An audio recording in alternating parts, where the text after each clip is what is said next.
So hello friends, good morning ప్రతి ఒక్కరికి. Friends, మనం ఈరోజు ఈ వీడియోలో ఒప్పో A33 2020 ఎడిషన్ గురించి అయితే మాట్లాడుకుందాం. దీనికి ఇచ్చిన స్పెసిఫికేషన్స్ ప్రకారం దీని యొక్క కంప్లీట్ రివ్యూ గురించి అయితే మాట్లాడుకుందాం. ఈ యొక్క మొబైల్ చూసుకున్నట్టయితే మనకు 11,990 రూపీస్కి అయితే లాంచ్ చేశారు. ఈ యొక్క బేస్ వేరియంట్ వచ్చేసి మరి ఇది 11,990 రూపీస్ పెట్టి కొందకే మొబైలా కాదా, లేకపోతే ఇదే ప్రైస్లో మనకు ఇంకా ఏమైనా బెస్ట్ ఆల్టర్నేటివ్ మొబైల్స్ ఉన్నాయా లేవా అనేది ఈ వీడియోలో అయితే మనం కంప్లీట్గా అండ్ క్లియర్గా అయితే తెలుసుకుందాం. అలాగే ఫ్రెండ్స్, మీరు ఎవరైనా నా ఛానల్ని ఫస్ట్ టైం చూసుకున్నట్టయితే డెఫినెట్గా సబ్స్క్రైబ్ అయితే చేసుకోండి. అంతేకాక పక్కనే కనిపిస్తున్న బెల్ ఐకాన్ను యాక్టివేట్ చేసుకోండి. ఇంకా ఏమాత్రం ఆలస్యం చేయకుండా మీరు చిన్న లైక్ చేస్తే ఇప్పుడైతే మన వీడియోని స్టార్ట్ చేద్దాం.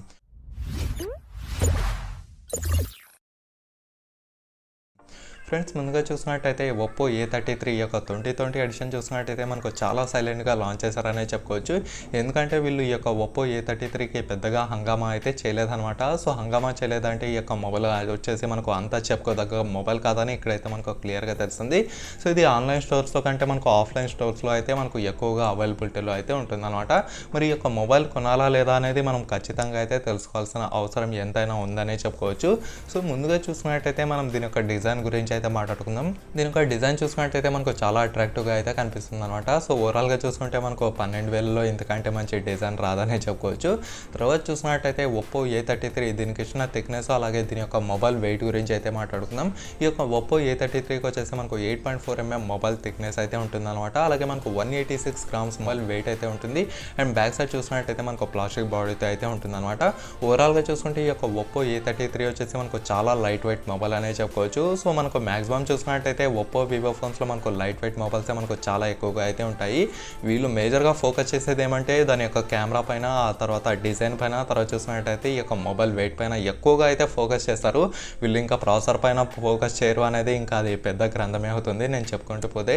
సో అది ప్రాసెసర్ పరంగా వీళ్ళు చూసినట్టయితే ఒకవేళ వీళ్ళు ప్రాసెస్ పరంగా మంచి మొబైల్స్ తీసుకుని వచ్చినట్టయితే మనకు టాప్ పొజిషన్లో ఖచ్చితంగా అయితే ఉండదు ఈ యొక్క ఒప్పో వివో అనేది. సో ఎనీహౌ అది మనకు పక్కన మ్యాటరు. ముందుగా చూసినట్టయితే మనం దీని యొక్క డిస్ప్లే గురించి అయితే మాట్లాడుకుందాం. దీని యొక్క డిస్ప్లే చూసినట్టయితే మనకు 6.5 inch HD+ IPS LCD display అయితే ఉంటుంది. ఇంకా సో తెలిసిన విషయమే వీళ్ళైతే మనకు 12,000లో ఫుల్ HD+ డిస్ప్లే చచ్చిన అయితే తీసుకొని రారనమాట. అండ్ దీంట్లో వచ్చేసి మనకు 90 Hz రిఫ్రెష్ రేట్ ఇచ్చారు. అలాగే మనకు ప్రొటెక్షన్ కోసం కార్నింగ్ గొరిల్లా గ్లాస్ 3 ప్రొటెక్షన్ అయితే ఇచ్చారు. అండ్ దీని యొక్క ఫింగర్ ప్రింట్ సెన్సార్ గురించి మాట్లాడుకున్నట్టయితే మనకు back side finger print censor ఉంటుంది. అండ్ దీని యొక్క యాస్పెక్ట్ రేషియో గురించి మాట్లాడుకున్నట్టయితే 19.5:9 యాస్పెక్ట్ రేషియోతో అయితే ఉంటుంది అనమాట. ఓవరాల్గా చూసుకుంటే వీళ్ళు డిస్ప్లే విషయంలో ఒక మంచి పని చేశారనే చెప్పుకోవచ్చు. ఎందుకంటే దీంట్లో వచ్చేసి మనకు 90 Hz రిఫ్రెష్ రేట్ అయితే ఇచ్చారు. సో దీని ద్వారా మనకేంటి అడ్వాంటేజ్ అని అంటే మనం ఈ యొక్క ఇన్స్టాగ్రామ్, ట్విట్టర్ ఇలా స్క్రోలింగ్ అనేది చేస్తుంటాం కదా. సో ఈ యొక్క స్క్రోలింగ్ అనేది మీకు ఎక్కడ పట్టుకోకుండా అంటే ల్యాగ్ కాకుండా చాలా స్మూత్గా స్క్రోల్ చేసి అయితే చూపిస్తుంది అనమాట. సో ఇక 90 Hz 120 Hz మనకు ఎంత ఎక్కువగా ఇస్తే అంత మంచిదనే చెప్పుకోవచ్చు. ఓవరాల్గా చూసుకుంటే మీకు డిస్ప్లే క్వాలిటీ మాత్రం అద్దరిపోతుందనే చెప్పుకోవచ్చు. కేవలం చిన్న నెగిటివ్ ఇష్యూ ఏమంటే ఇది వచ్చేసి మనకు ఫుల్ HD+ డిస్ప్లే కాకపోవడమే. ఎందుకంటే దీనికంటే మనకు బెటర్ మొబైల్ 10,999 రూపీస్కి మనకు పోకో M2 మొబైల్ అయితే వస్తుంది.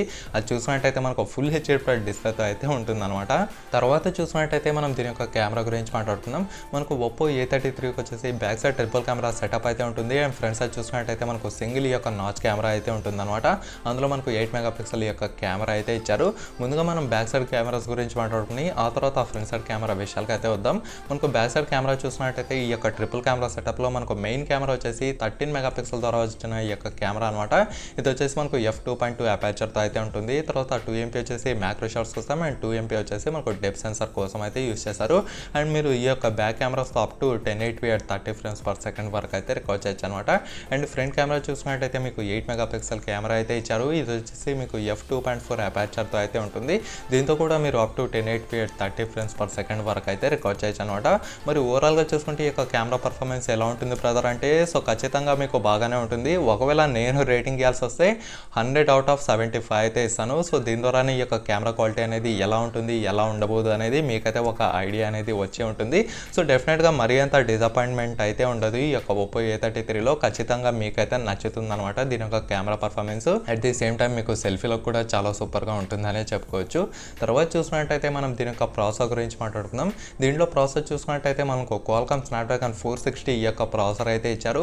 ఇది వచ్చేసి మనకు 11 నానోమీటర్ టెక్నాలజీ పైన బిల్ట్ అయిన ప్రాసెసర్ అనమాట. ఇది వచ్చేసి మనకు మరీ అంత హై రేంజ్ ప్రాసెసర్ కాదు, మరీ అంత లో రేంజ్ ప్రాసెసర్ కూడా కాదు, ఒక మీడియం సెగ్మెంట్లో అదిరిపోతుందనే చెప్పుకోవచ్చు ఈ యొక్క ప్రాసెసర్. మరి ఈ యొక్క ప్రాసెసర్తో మనం పెద్ద పెద్ద గేమ్స్ ఆడొచ్చా బ్రదర్ అంటే నేనైతే ఖచ్చితంగా కాదని చెప్తాను. ఇది వచ్చేసి మనకు మీడియం కంటే కొంచెం తక్కువైన ప్రాసెసర్ అనమాట. మీరు ఫ్రీ ఫైర్ తర్వాత కాల్ ఆఫ్ డ్యూటీ ఇలా మనకు తక్కువ 500 MB లోపల ఏవైతే గేమ్స్ ఉంటాయో అవైతే మీరు చాలా సూపర్గా అంటే ల్యాగ్ ఇష్యూ లేకుండా చాలా స్మూత్నెస్గా అయితే ఆడగలరు. అండ్ మీకు 1 GB అవ్వకపోతే ఖచ్చితంగా ఈ యొక్క మొబైల్ అయితే మీకు అక్కడ ల్యాగ్ అయి కూర్చుంటుందనే చెప్పుకోవచ్చు. ఈ యొక్క మొబైల్ చూసుకున్నట్టయితే మీరు పబ్జీ అంత స్మూత్గా అయితే ఆడలేరు. మీకు పబ్జీ కోసం కావాలంటే ఇంకా బెటర్ ప్రాసెసర్ అయితే ఖచ్చితంగా మనకు ఉండాల్సిందే అనమాట. ఈ యొక్క మొబైల్ చూసినట్టయితే ఓవరాల్గా మీకు గేమింగ్ కోసం తయారు చేయబడిన మొబైల్ అయితే కాదు. కేవలం మీరు డైలీ టు డైలీ రొటీన్ ఏవైతే యూజెస్ చేస్తారో ఈ యొక్క వాట్సాప్ కానివ్వండి, ఇన్స్టాగ్రామ్ కానివ్వండి, తర్వాత ఇంకా ఏవైనా సోషల్ మీడియా కానివ్వండి, సో అలాంటి వాళ్ళకి మాత్రమే ఈ యొక్క మొబైల్ అయితే సూట్ అవుతుందనే చెప్పుకోవచ్చు అనమాట. తర్వాత ఎంటర్టైన్ అప్డేట్ ఉంటుంది. అలాగే దీని యొక్క ఆపరేటింగ్ సిస్టమ్ గురించి మాట్లాడుకున్నట్టయితే మనకు కలర్ OS 7.2 అయితే ఉంటుంది. అండ్ దీని యొక్క GPU సెక్షన్ గురించి మాట్లాడుకున్నట్టయితే మనకు Adreno 16 GPU అయితే ఇచ్చారనమాట. సో ఓవరాల్గా చూసుకుంటే మీకు పర్ఫార్మెన్స్ అనేది బాగుంటుంది. కాకపోతే ఎవరికంటే డైలీ టు డైలీ రొటీన్ వాళ్ళకు మాత్రమే అనమాట. ఈ యొక్క పబ్జీ లవర్స్కి అయితే ఈ యొక్క మొబైల్ అస్సలు సూట్ కాదనే చెప్పుకోవచ్చు. తర్వాత చూసుకున్నట్టయితే మనం దీని యొక్క ర్యామ్, దీని యొక్క ఇంటర్నల్ స్టోరేజ్ వేరియంట్స్ గురించి అయితే మాట్లాడుకుందాం. ఇందులో యాక్చువల్గా చూసుకున్నట్టయితే మనకు ఇప్పటిదాకా కేవలం సింగిల్ వేరియంట్ స్టోరేజ్ మాత్రమే తీసుకొచ్చారు. మరి మేబీ ఫ్యూచర్లో తీసుకొస్తారో లేదో నాకైతే డౌటే. ఇప్పటిదాకా చూసినట్టయితే మనకు 3 GB ర్యామ్తో అలాగే మనకు 32 GB ఇంటర్నల్ స్టోరేజ్ వేరియంట్తో అయితే తీసుకొచ్చారు అనమాట. అండ్ దీంట్లో మనకు ప్లస్ డెడికేటెడ్ మెమరీ స్లాట్ అయితే ఇచ్చారు. సో దీని ద్వారా మీరు 2 సిమ్ కార్డులు అలాగే 1 మెమరీ కార్డ్ అయితే ఎట్ ఏ టైం అయితే యూస్ చేయొచ్చు. ఇది ఒక మంచి ఆప్షన్ అనే చెప్పుకోవచ్చు అనమాట. ఎందుకంటే దీంట్లో మనకు 32 GB ఇచ్చిన ఇంటర్నల్ స్టోరేజ్ అనేది మనకు ఎన్ని రోజులు అయితే ఉండదు, ఖచ్చితంగా తొందరగా నిండిపోతుందనే చెప్పుకోవచ్చు. అండ్ దాంట్లో మనకు ఈ యొక్క ఫోన్ అనేది దాంట్లో సగం మెమరీ అయితే తీసుకుంటుంది. ఇంకా మిగతాది మనకు 10 GB కూడా సరిగ్గా మిగలదనే చెప్పుకోవచ్చు అనమాట. సో అలాంటి సిచ్యువేషన్లో మనకు డెడికేటెడ్ మెమరీ స్లాట్ ఇచ్చారు కాబట్టి ఖచ్చితంగా మనకు చాలా అడ్వాంటేజ్ అనే చెప్పుకోవచ్చు. తర్వాత చూసుకున్నట్టయితే మనం దీని యొక్క బ్యాటరీ గురించి మాట్లాడుకుందాం. దీంట్లో చూసుకున్నట్టయితే మనకు పర్లేదు మంచి బ్యాటరీనే ఇచ్చారు. 5000 mAh బ్యాటరీ అయితే ఇచ్చారనమాట. మీకు పక్కాగా 2 డే బ్యాటరీ అయితే కన్ఫర్మ్గా వస్తుందనే చెప్పుకోవచ్చు మీరు ఒక రెగ్యులర్ యూజర్ అయితే మాత్రం. తర్వాత చూసుకున్నట్టయితే ఫాస్ట్ ఛార్జింగ్ కోసం మనకు 18 వాట్స్ ఫాస్ట్ ఛార్జింగ్ సపోర్ట్ అయితే ఇచ్చారు. సో నియర్లీ మీకు 1 అవర్ నుంచి 1.5 అవర్ లోపల కంప్లీట్గా ఒక మొబైల్ ఫుల్ ఛార్జింగ్ చేసి చూపిస్తుందనే చెప్పుకోవచ్చు అనమాట. అండ్ Type-C ఛార్జింగ్ పోర్ట్ ఉంటుంది, అలాగే మనకు 3.5mm జాక్ కూడా ఉంటుంది. సో ఇదొక మంచి అడ్వాంటేజ్ అనే చెప్పవచ్చు. సో Type-C ఛార్జింగ్ పోర్ట్ ఇవ్వడం ద్వారా మీరు ఈ యొక్క ఛార్జింగ్ పోర్ట్ అంటే కేబుల్ ఉంటుంది కదా, మీరు ఎటువైపు తిప్పినా సరే ఈ యొక్క మొబైల్ అయితే ఛార్జ్ అయితే అవుతుందన్నమాట. సో ఓవరాల్ చూసుకుంటే దీంట్లో మనకు మంచి బ్యాటరీ బ్యాకప్ వస్తుందనే చెప్పుకోవచ్చు. ఇందులో మాత్రం మీకు ఎలాంటి నెగిటివ్ డిసడ్వాంటేజెస్ అయితే లేవన్నమాట. తర్వాత ఇంకా కలర్స్ అనేవి కంప్లీట్గా నేను చెప్పడం కంటే మీరు చెప్పడమే అది న్యాయమనే అనిపిస్తుంది. ఎందుకంటే కలర్స్ అనేవి కంప్లీట్గా మీ పైన డిపెండ్ అయి ఉంటాయి కాబట్టి నేను పర్టికులర్గా ఇదే కలర్ తీసుకోమని అయితే అస్సలు చెప్పలేను అనమాట. సో మీకు ఏ కలర్ నచ్చితే ఆ యొక్క కలర్ అనేది తీసుకోవడమే. ఇప్పుడు ఫైనల్గా చూసుకున్నట్టయితే మనం దీని యొక్క ప్రైస్ గురించి మాట్లాడుకుందాం. మనకు 3 GB ర్యామ్తో అలాగే 32 GB ఇంటర్నల్ స్టోరేజ్తో వచ్చేసి 11,990 రూపీస్కి అయితే లాంచ్ చేశారు. మరి బ్రదర్ ఈ యొక్క మొబైల్ చూసినట్టయితే 11,990 రూపీస్కి అయితే లాంచ్ చేశారు. మరి తీసుకోవచ్చా లేదా అంటే నేను అస్సలు తీసుకోవద్దనే చెప్తాను. ఈ యొక్క మొబైల్ చూసినట్టయితే మనకు పోకో M2తో కంపేర్ చేసి చూసినట్టయితే మనకు వేస్ట్ మొబైల్ అనే చెప్పుకోవచ్చు. ఎందుకంటే మనకు పోకో M2 వచ్చేసి ఫుల్ హెచ్డీ డిస్ప్లేతో వస్తుంది. తర్వాత అది కూడా మనకు 13 మెగాపిక్సెల్ ద్వారా వచ్చిన క్వాడ్ కెమెరా సెటప్ ఉంటుంది. తర్వాత చూసినట్టయితే ఇది ఒక మేజర్ అడ్వాంటేజ్ అనే చెప్పుకోవచ్చు. పోకో M2లో మీకు స్టార్టింగే 6 GB ర్యామ్తో 64 GB ఇంటర్నల్ స్టోరేజ్తో అయితే ఉంటుందన్నమాట. సో దాంతో కంపేర్ చేసి చూసినట్టయితే ఈ యొక్క మొబైల్ వచ్చేసి మీకు పనికిరాని మొబైలే. సో ఈ యొక్క మొబైల్కి మీరు ఎంత దూరంగా ఉంటే అంత మంచిదనే చెప్తాను. ఒకవేళ మీకు ఈ యొక్క మొబైల్ కొనాలని థాట్స్ ఉంటే డెఫినెట్గా మీకు దీని యొక్క మంచి ఆల్టర్నేటివ్ ఈ యొక్క పోకో M2కి అయితే షిఫ్ట్ అవ్వడం మంచిదన్నమాట. ఎందుకంటే అది వచ్చేసి మీకు 6 GB ర్యామ్తో ఉంటుంది ఈ యొక్క 3 GB ర్యామ్ ప్లేస్లో. తర్వాత చూసినట్టయితే మనకు ట్రిపుల్ కెమెరా ప్లేస్లో క్వాడ్ కెమెరా సెటప్ ఉంటుంది. తర్వాత ఈ యొక్క హెచ్డీ డిస్ప్లే ప్లేస్లో మీకు ఆ యొక్క పోకో M2 వచ్చేసి ఫుల్ హెచ్డీ డిస్ప్లే రెజల్యూషన్తో అయితే ఉంటుందన్నమాట. సో చాలా అడ్వాంటేజెస్ వచ్చేసి మనకు పోకో M2లో ఉన్నాయి కాబట్టి డెఫినెట్గా ఆ యొక్క పోకో M2నే తీసుకోండి. ఈ యొక్క మొబైల్ జోలికి మీరైతే వెళ్ళకండి. సో ఓవరాల్గా చూసుకుంటే ఇదన్నమాట ఫ్రెండ్స్ ఈ యొక్క Oppo A33 దీనికి ఇచ్చిన సబ్స్క్రిప్షన్స్ ప్రకారం దీని యొక్క కంప్లీట్ రివ్యూ. మరి మీకు ఇంకా ఏమైనా డౌట్స్ ఉన్నట్టు అనిపిస్తే డెఫినెట్గా కామెంట్ సెక్షన్లో కామెంట్ చేయండి, నేను కూడా తెలుసుకుంటాను.